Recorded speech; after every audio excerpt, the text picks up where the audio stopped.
ناظرین اکرام، یہ بھی عقیدہ سمجھنا چاہیے کہ مردہ وہ کلام بھی کرتا ہے، مردہ کلام بھی کرتا ہے۔ مردہ کوئی بے حس نہیں ہو سکتا کہ وہ ہمیں جانتا نہیں، پہچانتا نہیں۔ وہ ہمیں پہچانتا ہے، جانتا ہے۔ اس کو اٹھانے والے وہ مردہ ان سے بھی کلام کر رہا ہوتا ہے، لیکن فرمایا حدیث میں کہ اس کا کلام انسان اور جنات، ان کے علاوہ بقیہ حیوانات تو سن لیتے ہیں اس کی پکار کو، آواز کو، لیکن انسان اور جنات یہ نہیں سنتے۔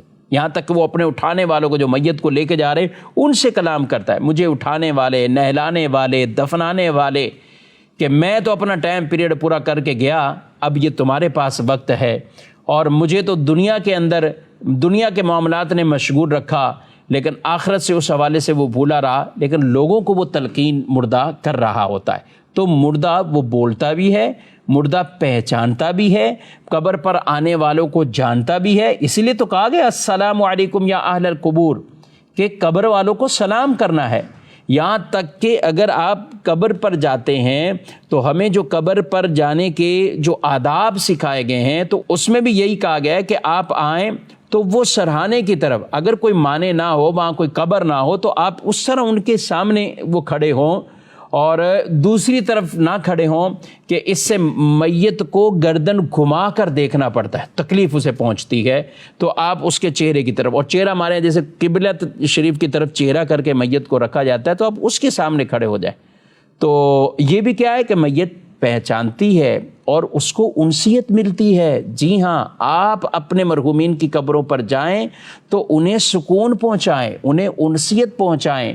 ایک شاخ کو اگر قبر پر رکھ دیا جائے یا قبر کے اوپر گاڑ دیا جائے، جو تر شاخ ہوتی ہے، ہمارے پیارے نبی صلی اللہ علیہ وآلہ وسلم نے اس کی برکت کو یہ بیان کیا ہے کہ قبر والے سے عذاب میں تخفیف ہو جائے گی، قبر والے سے عذاب میں تخفیف ہو جائے گی۔ تو جب تر شاخ کی تسبیح سے عذاب میں تخفیف ہوگی، جو در پتیاں ہم رکھتے ہیں، اسی طرح ان کی تسبیح سے بھی قبر کے عذاب میں اسے تخفیف ہوگی۔ اور پھر جو بندہ ہی قبر کے پاس بیٹھ کر بندہ مومن تسبیح کر رہا ہو، اس کی تسبیح سے کتنی مرحوم کو وہ راحت پہنچے گی۔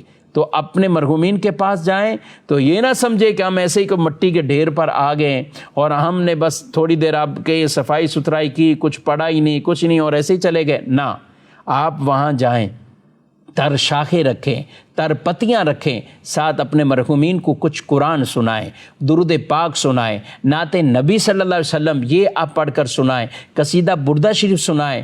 جو مرحوم دنیا کے اندر سنا کرتا تھا وہ اس کو سنائیں، اور اسے خوشی داخل ہوگی۔ تو اپنے مرحومین کی قبروں پر جائیں اور وہاں جا کر انہیں یہ بھی راحت پہنچانے کی کوشش کریں۔ وہ آپ کو پہچانیں گے بھی، آپ کو جانتے بھی ہیں، اور اس سے انہیں انسیت یعنی سکون بھی ملتا ہے۔